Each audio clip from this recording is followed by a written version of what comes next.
So, just to get specific about the units, if that's all right, we also have a unit that is, and I think these tend to fit kind of what we're talking about here.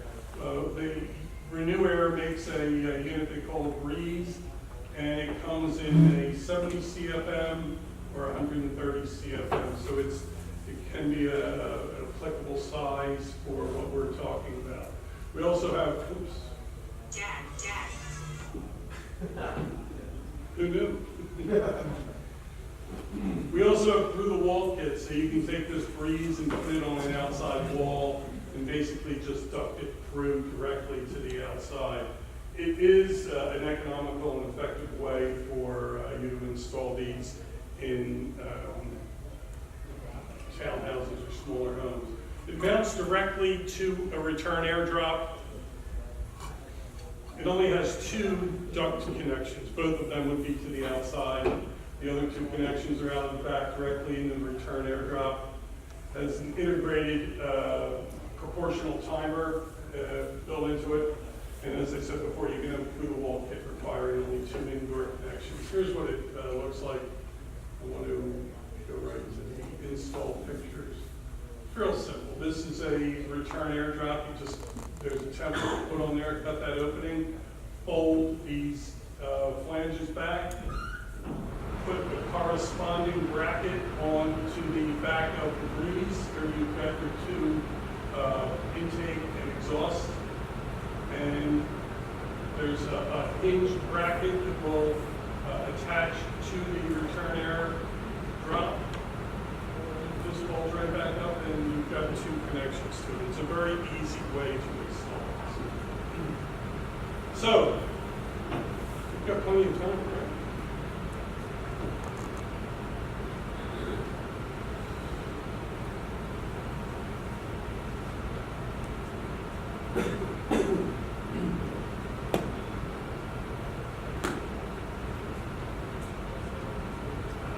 Lost my connection.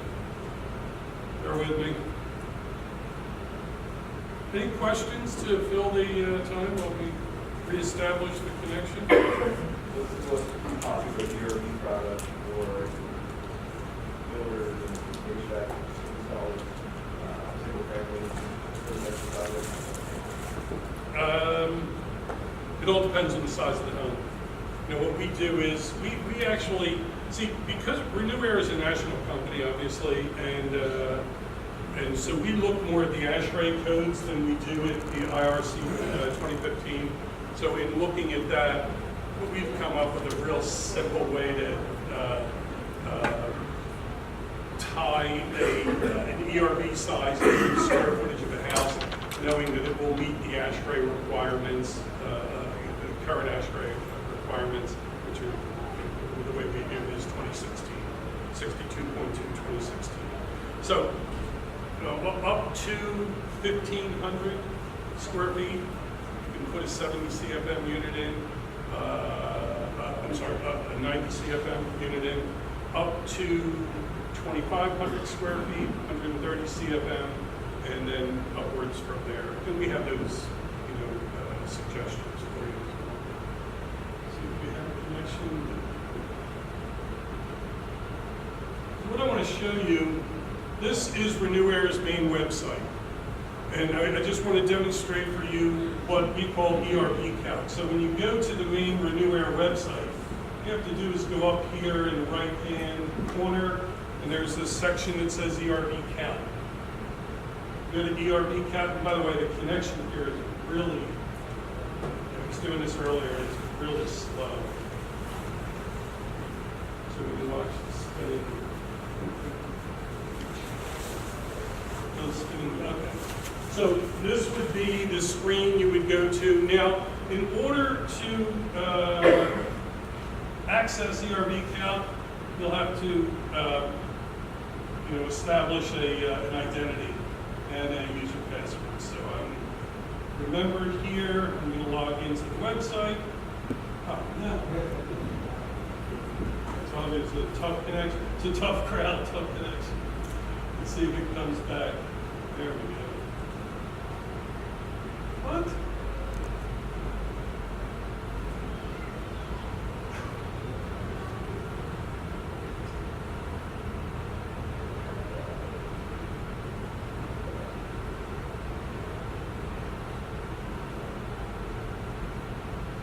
Okay, so as I said, I ran this the other day just as a sample.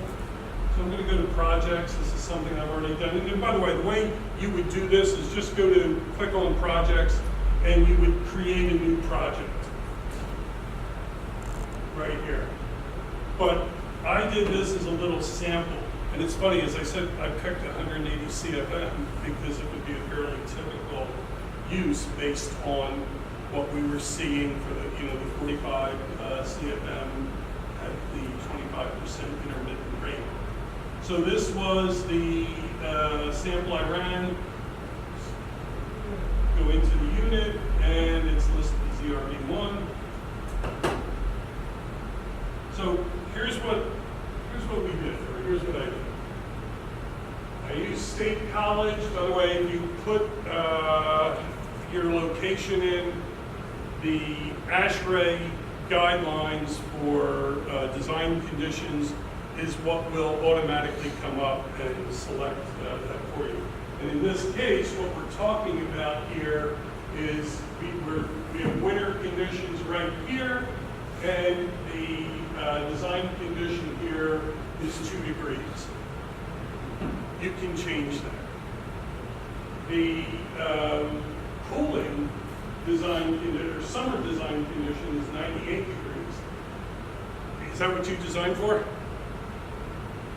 I do 95. Yeah, I would too. And I would do at least 0 here. But, I just, as I said, I just entered it. And so the values you'll plug in are what your airflow rates are. Now, the way you can do this is you can plug your CFM rates in, and we were doing a completely balanced flow of 180 CFM for fresh air and exhaust air. You can create unbalanced flows as well and just enter them there. Now, if you have not selected a unit here, it will automatically select a unit for you based on the values that you put in the exhaust and fresh air ratings here. You're going to have to tell it what external static pressure you want. But once you've done all that, it pretty much will do the rest for you. Now, one of the things you'll have to do is select a voltage.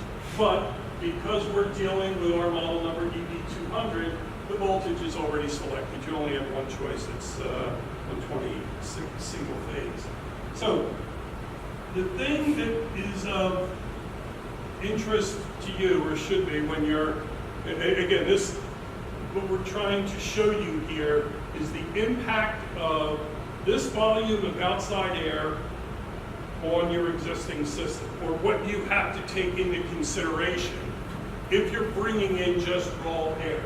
So if we're bringing in 180 CFM of outside air, here are the conditions that we're going to have to address. What we're showing you here across this top line, and we'll just go right to total here. This gives you a breakdown between sensible and latent, but what we really care about is the total condition we have to address. So at 180 CFM, we're going to be having to address 17,000, an additional 17,725. So when we were talking about what the load, the additional load on that system is when you're introducing 180 CFM in winter at 2 degrees outdoor temperature, it's going to be 17,725. In summer at 89 degrees, it's going to be a half ton of cooling, so 6,066 BTUs. Now what we show you on the next line is if you use an EB200 there, this 17,000 will drop down to 4,700, and your half ton additional load goes down to 0.2. And this is what your differential is, and this is your effectiveness. So in winter, our total effectiveness on that core is 73%. In other words, what we're saying is that if we're in just to be clear, what we're showing you is a condition where we're exhausting a preconditioned 70-degree airstream across a core or through a core, and we're bringing in 2 degrees outside air. And the other thing that's extremely helpful about this program is this.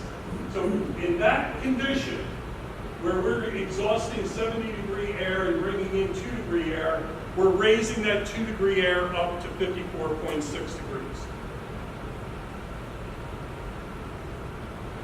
And in summer, that 89 degrees is going to be dropped. And it also shows you the value for wet bulb and then also the humidity content. So the exchange that we're achieving through that core. Does that make sense? Pretty simple, huh? Yeah, so theoretically that 180 CFM, whether it's being drawn from an exhaust fan or a direct duct connection, that applies. 180 is 180, whether it's being drawn through an exhaust, through windows, doors, cracks, and all. Yeah, exactly. That's relative. Right. If it's unconditioned air, yeah, exactly. You're talking about here, right? Right. Right. Yeah, exactly. Yeah, it doesn't matter what the transfer method is, it's always going to be the same, right? Yeah, and this is kind of eye-opening. Yeah, you made a point there. Yeah. So, when we, kind of as the summary to this is, we're going to end up, one way or another, you're going to have to condition that air. Now, if you're bringing air in, one way or another, you're exhausting air. So the idea is to capture the air you're exhausting and precondition the air that you're bringing in. It just makes perfect sense. And what we're saying is you can do it with a core that has a 10-year warranty and virtually nothing goes wrong with it. Now, is it more expensive than, like a supply only? Of course it is. But I can tell you this, there's a payback on this. The typical payback on an install like we're just talking about is about 3 years. So, is it viable? Yeah, I think so. I appreciate the question. Any other questions on that? How about you, since you're my target today? I don't think so. Yeah, makes sense. I think that piece of software. Yeah, and by the way, it's just renew air, ERV calc. Once you're established, save your, make sure they recognize you on that computer. How do you feel though, if you don't mind, if you don't, I don't want to put you on the spot, I'm kind of kidding about that, but how do you feel about the idea of HRV versus ERV now? I think the ERV looks like this. Yeah, I mean, our ERVs are going to be slightly more expensive than HRVs, but frankly, if you're already using an HRV, everything else is the same. What we're removing is the whole need for the drain, the defrost cycle, and we're adding the component of latent recovery and an effective summertime performance. So, like I said, I didn't intend this really as when we first talked about me doing this. It was more intended to be informational, but it's hard to be informational without it sounding like an infomercial. I apologize for that. Yes, Brian. So how often do you see these installed independently without a connection to an existing forced air system? Good question. I have to tell you, more on the commercial side. In residential, you typically can get, I would say that it's more tied in with a furnace. That would be the more typical way to go. There might be cases where if we're capturing bath exhaust, say in an attic, and there's an air handler in the attic, we'll introduce it that way. But it's not unusual to have them be freestanding. What you would be doing is introducing air in a hallway, say close to a return, so that air is being taken up in the return of the central system. We've seen some more high performance projects where you don't have a forced air system. You might be using mini splits for In passive homes and things like that. Yeah, and then your ventilation is just independently ducted in a small layer. Correct. Yeah, and that would be, so in that case, I would go back to that idea of the return. You would, in this case, we're going to substitute the wall-mounted ductless, if you will, in place of a return, because then we're dumping it right into their return anyway. And because that's why, frankly, in that case, that's why this number is extremely important. Because you need to know, if I'm gonna be dumping air into a space, what's it gonna feel like? And by the way, keep in mind, this is at 2-degree outdoor temperature. Everything we're talking about here is at design condition. So the performance on something other than design, or at other than design condition, is gonna be better than that. But yeah, I appreciate the question. And by the way, you know, I represent Renew Air, and this is a Renew Air program. Use this to determine what you're going to have to address regardless of what, as you mentioned, this is true. These numbers are true regardless of what method you're using to introduce the air. So it's, you're not gonna break our hearts by using it just to Okay, Bob, inform yourself. Yes, sir. go back to that slide and if you show the connection, now that you lost it. Yeah, I'm trying to make sure, the original load was 17 something, Correct. okay, that's the original load on the heating system?